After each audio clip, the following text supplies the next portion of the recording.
Добрый день, дорогие подписчики, с вами Чалвашев Сергей и магазин magic-vant.me.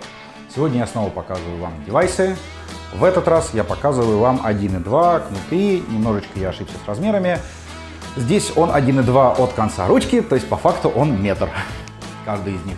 В предыдущем ролике я рассказывал немножечко, как его подготовить к работе, почему используются парные, что важно, когда вы покупаете парные девайсы, смотрите там, это было про снейки видео. Итак, сегодня я показываю вам два также парных кнута. Формально они должны быть 1.2, но эти конкретно метр рабочая область и 1.2 целиковая их длина. Данные кнуты уже немножечко длиннее снейков, и ими можно больше сделать. Они не отбитые, напомню вам. Перед началом использования вам нужно будет их оббить где-нибудь об какую-нибудь стенку и с самого-самого начала прокатать между скалкой и какой-нибудь деревянной поверхностью. Несколько раз туда-сюда, туда-сюда, туда-сюда. Так они подготавливаются к работе. Сейчас они не отбитые, у них совершенно неправильная аэродинамика. Итак, соответственно, основные удары у вас здесь будут опять вперед, опять из-за спины, также можете с боков. И, соответственно, вы можете догонять одним кнутом другой кнут. Это все сделано ради того, чтобы разнообразить ощущение нижней, ну или нижнего. Напомню, концы у реальных плеток подрезаются, делаются они исключительно из натуральной кожи, причем еще не всякая подходит. Есть кожа слишком мягкая, есть кожа слишком жесткая. Все-таки в нашем случае, если мы говорим про ударные девайсы, которыми вы работаете с нижними, то есть с живыми людьми, их задача не развалиться за месяц. Нормальная плетка служит годами. Вот это моя плетка однохвостья, у меня таких две. Да, маленького размера кнуты называются однохвостями.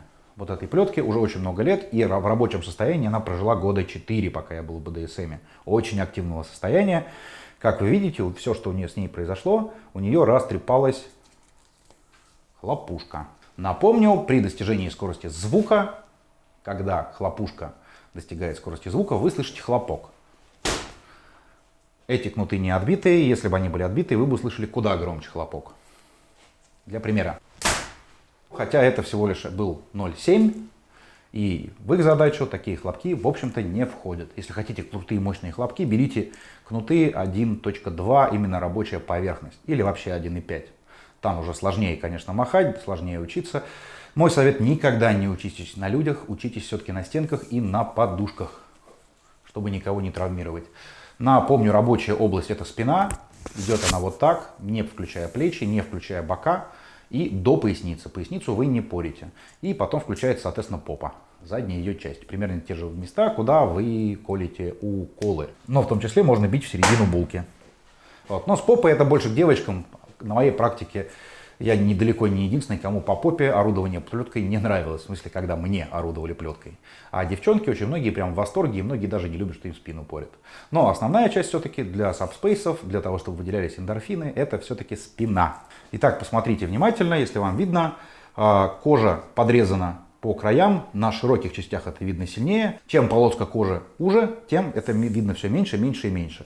Какая-нибудь китайская вот здесь бы просто топорщилась вот этими вот краями. Здесь такого нету.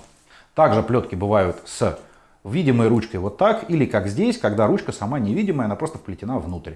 В принципе, адекватно, чтобы она была видимая, только для кнутов 1.5. Там это начинает быть удобным.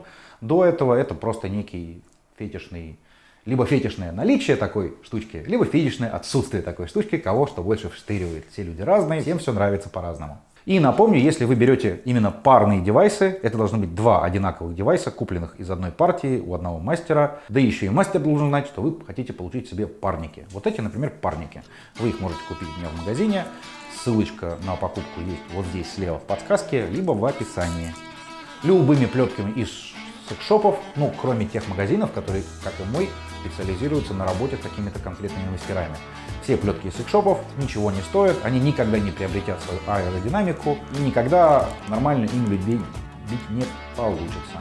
Так же, как есть классные мастера, а есть всякая фигня, у которых плетка будет летать вот как угодно любыми зигзагами, но только не по прямой, не туда, куда вы ее посылаете. Ну и напомню, тренируйтесь вы так, чтобы уметь затушить свечу с одного удара, не примахиваясь.